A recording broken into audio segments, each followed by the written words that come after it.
Le tribunal n'a-t-il pas trouvé un vrai moyen de couvrir ces erreurs commises dans ce procès des massacres du 28 septembre 2009 dont la décision a été rendue le 31 juillet 2024? C'est de cela que nous allons parler dans cette vidéo. Suivez.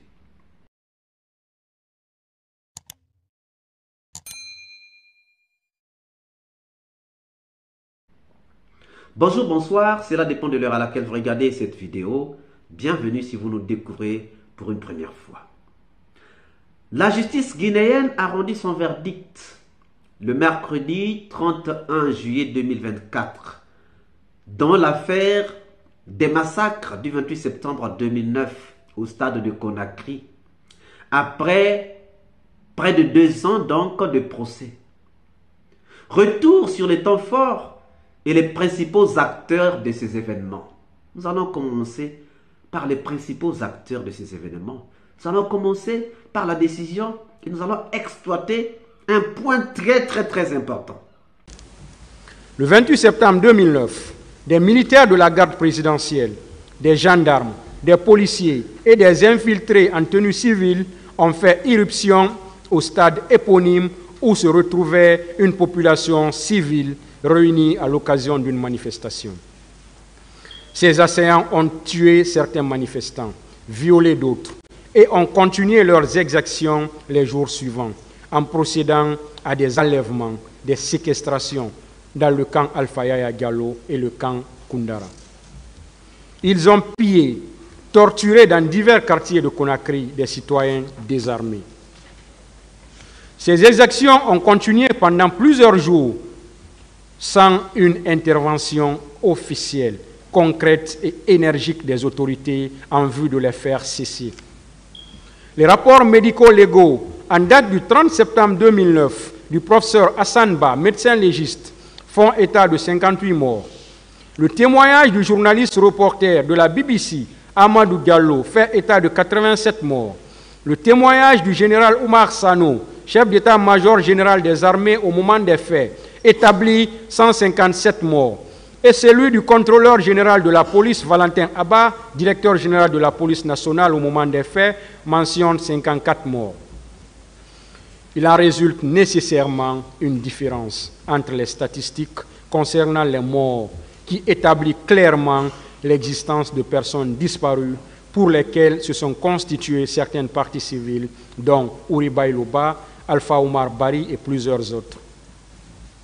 La direction générale du centre hospitalo-universitaire de Donka, dans sa correspondance numéro 120, CHU/HND 2022, du 26 octobre 2022, à l'adresse du parquet près le tribunal de ce siège, donne les informations suivantes concernant les victimes des faits. 89 victimes par arme à feu, 14 victimes par arme blanche, 389 victimes de contusion, 4 victimes de violences sexuelles, 3 victimes de brûlures, 319 victimes de diverses causes, soit un total de 815 victimes pour la seule structure sanitaire. D'autres rapports médicaux établis dans d'autres structures sanitaires font état de blessures par arme à feu ou arme blanche et de viol. Des vidéos projetées ont montré les exactions sur des citoyens dans les rues de Conakry. Ces pièces et ces témoignages permettent d'établir la commission de meurtres, viols, coups et blessures volontaires, tortures, enlèvements, séquestration par des militaires, gendarmes et policiers sur une population civile. Les faits infractionnels commis en 2009 sont régis par les dispositions du Statut de Rome. La présence de la garde présidentielle communément appelée Béret Rouge, des agents des services spéciaux à la présidence de la République, des miliciens en tenue civile, qui d'ailleurs n'avaient aucune justification, a eu pour corollaire ces meurtres, viols, pillages, enlèvements, séquestrations et tortures commis sur les manifestants composés exclusivement d'une population civile. Ces agents de la garde présidentielle et des services spéciaux ont débarqué au stade avec des armes à feu, comme un champ de guerre, et en ont fait usage sur cette population, tandis que les miliciens portaient des armes blanches, des gourdins.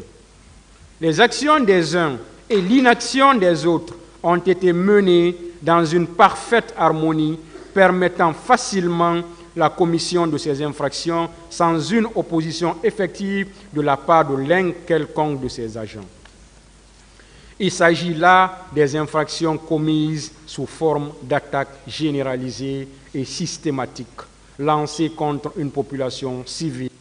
En relation de sa virulence et de la participation massive des militaires, gendarmes et autres agresseurs, et de son organisation méthodique liée aux réunions tenues dans les camps militaires par les autorités militaires, l'utilisation des recrues de Kaléa et les actes administratifs d'interdiction de la manifestation.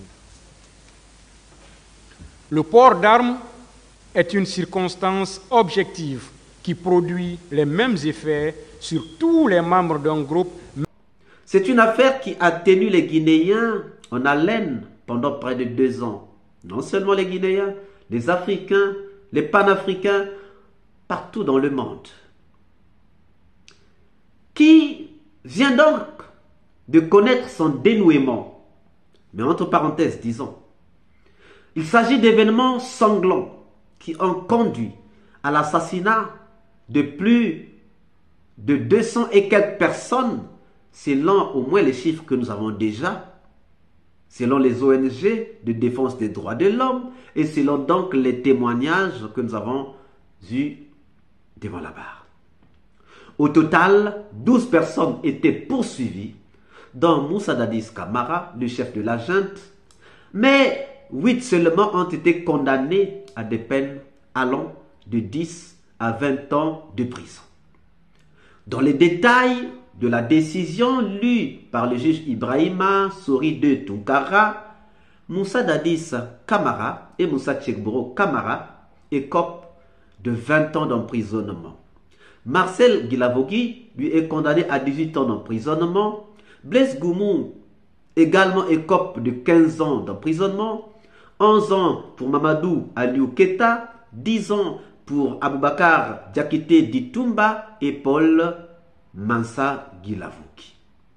En plus, chers amis, c'est là où ça devient très intéressant. En plus, les 8 condamnés doivent payer 1 franc symbolique pour chaque ONG constituée. 1,5 milliard de francs guinéens, environ 105 millions de francs CFA par cas de viol. 1 milliard, environ 70 millions de francs CFA pour chaque cas de mort et de disparu. Et 500 millions dans la même devise pour chaque cas de pillage. Chers amis, posons-nous alors quelques questions qui méritent d'être posées. Parce que c'est à ce niveau-là que ça devient le plus intéressant. C'est à ce niveau-là que ça attire des questions. La première question à se poser: comment certains de ces condamnés vont-ils payer ces indemnités aux familles? Lorsque nous savons que certains de ces accusés n'ont pas assez de moyens pour le faire. Deuxième question. Et puisqu'ils n'ont pas d'argent pour indemniser les victimes, que se passera-t-il au cas où ils ne payaient pas, ils n'indemnisaient pas les victimes? Mais heureusement, nous pouvons dire, heureusement pour les victimes, le gouvernement a inscrit un chapitre pour indemniser les victimes à la place des condamnés. Mais cependant encore, quelle sera donc la punition des condamnés si le gouvernement indemnisait les familles des victimes à la place des condamnés eux-mêmes? Une autre question: pourquoi le gouvernement va-t-il indemniser les victimes à la place des gens que lui-même a fait condamner? Ça aussi, c'est une question. Nous savons que dans des pays développés, il y a des rubriques. Par exemple, lorsqu'il y a saisie d'une maison, on vend cette maison, il y a une part qui est déversée dans une caisse. Lorsque il y a quelqu'un qui est mort, qui n'a pas d'héritier, cet argent est déversé dans une caisse. Et ce sont ces caisses-là qui peuvent approvisionner le département de la police judiciaire ou encore de la justice pour aider à indemniser certaines victimes lorsque les coupables n'ont pas, ou les condamnés n'ont pas assez de moyens pour le faire. Pour ne pas créer de conflit entre donc le condamné et sa victime. Mais il y a une grande question, chers amis. Ces questions-là sont bonnes, mais il y a une grande question. Pourquoi a-t-on mentionné d'indemniser les familles des disparus? Pourquoi? Pourquoi? Pourquoi a-t-on mentionné d'indemniser les familles des disparus? Alors qu'aucune lumière n'a été faite sur les disparus. Le tribunal n'a pas organisé le transport judiciaire. Le tribunal n'a pas convoqué le commandant du salon. Le tribunal n'a pas convoqué les militaires, les chauffeurs militaires ayant transporté les camions. Le tribunal n'a pas tenu compte des 11 corps disparus entre les mains du colonel Diaby et a même libéré le colonel Diaby. Le tribunal n'a même pas élucidé sur le nombre des disparus. Comment le tribunal demande-t-il que les familles des disparus soient indemnisées? Est-ce que vous comprenez ma question? Ne prenez pas cette question dans le sens contraire, mais dans son vrai sens. Ne pensez-vous pas que le tribunal aurait d'abord mis la lumière sur les disparus, le nombre des disparus? Il fallait avoir le nombre de disparus, il fallait connaître les familles des disparus, mettre la lumière sur les disparus, aller vers les fosses communes. Peut-être qu'on pouvait retrouver des membres de certaines familles avec les tests ADN. Donc, on n'a pas mis la lumière sur les disparus, mais quand même, on veut indemniser les disparus. Ne pensez-vous pas